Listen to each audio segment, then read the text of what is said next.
NCBA policy begins and ends with cattle producers in their county and state organizations. So when Oregon producers were concerned about the potential for problems with beef labeling, they got together and addressed it.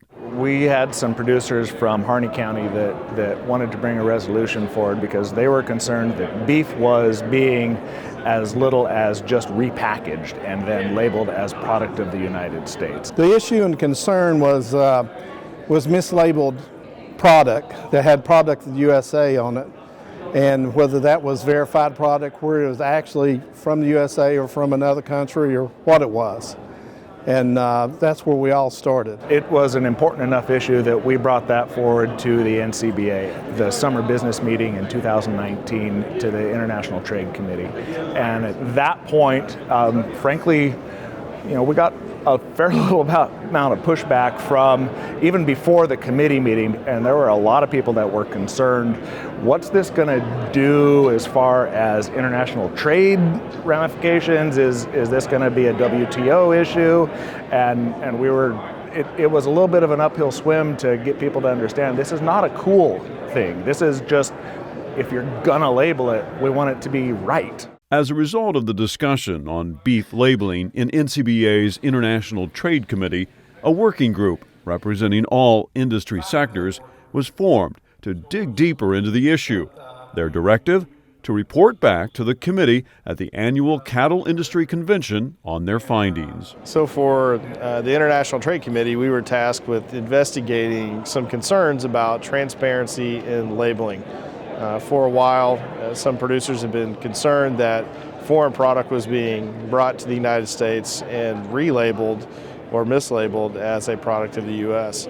And so we were tasked with looking into this and finding out if this is an issue, and if so, what can the NCBA do to address it? We did have producers from all over the country and from all sectors of the industry as well. There's cow-calf guys and feedlot guys and packing house guys and auction yard guys. Everybody was involved in that, and everybody had really good input. And the being able to look at this issue from a 360-degree angle was really important for making sure that it was going to be an outcome that worked for all of the sectors, because as a cow-calf guy, I don't know what a feedlot guy is going through, and it was important to have all of that so that we could come up with a product that really worked for the industry.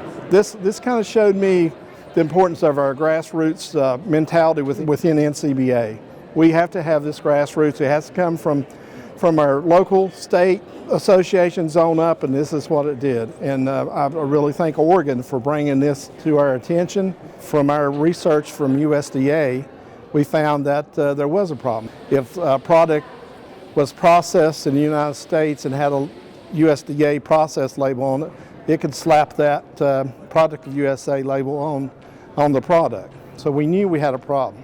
It was our job to engage directly with USDA, to engage with the retail sector and with the rest of the supply chain, just to get a better idea of what is going on.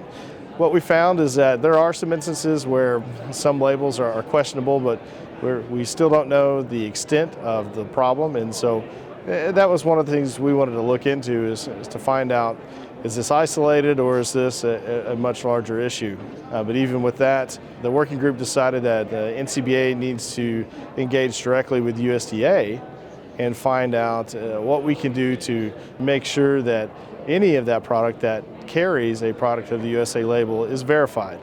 At the same time, we have international trade obligations that we have to respect, and we don't want to do anything that could potentially violate the WTO and trigger retaliation. And so this is a very sensitive issue. It's something of importance, and that's why it was such a priority for the International Trade Committee. And the solution we came up with was to have, if it has a product of USA or any other description of origin on it, that it goes through a verified process. And we already have that verified process within AMS. It's called PVPs. And that's where we ended up. Our policy proposal, and Oregon is going to bring its proposal back up, and it's going to state that we now want, if it's a product of origin label, a voluntary label, We want to know some type of verification program using our verification system we already have in place with AEMS. Today's meeting was a success because it not only gave staff further direction, but it also sent a clear message of what NCBA's policy is, and that is NCBA is going to support voluntary labels, but we want to make sure that they're verified. We want to make sure that there's truth in the labeling, and that our beef that we do such a good job raising is properly marketed, and that no one else can claim to be a product they're not, and that is U.S. beef. So this is a success for NCBA. It's evidence of the grassroots direction and the producer-led framework of the organization. The goal of NCBA has always been and will always be to provide a path for grassroots voices to be heard and policy to be formed based on industry collaboration. This process allows NCBA staff to carry out the directives of its members. I am very comfortable with the process that we went through here. You know, we completely reworked the language of the resolution, but what we're getting here today is a product that is successful in my mind. It addresses the issue that organ producers are concerned about. It addresses the issues that all of these grassroots producers, because after Oregon brought it up, NCBA leadership went around the country and said, what are you guys hearing about this? And everybody was worried about this. It was a big deal, and it's a perfect example in my mind of how these grassroots issues come up from a county association to a state association to the National Cattlemen's Beef Association, and it's now policy, and it's not only policy, but we're actively working and being successful at implementing the changes at a regulatory level that are going to make our guys more successful.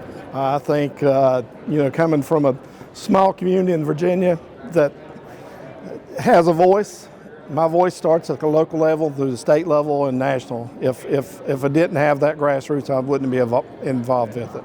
As someone who's worked for NCBA for a number of years, I can tell you that it's days like this that really drive home the meaning of what it is to work for a grassroots-led organization.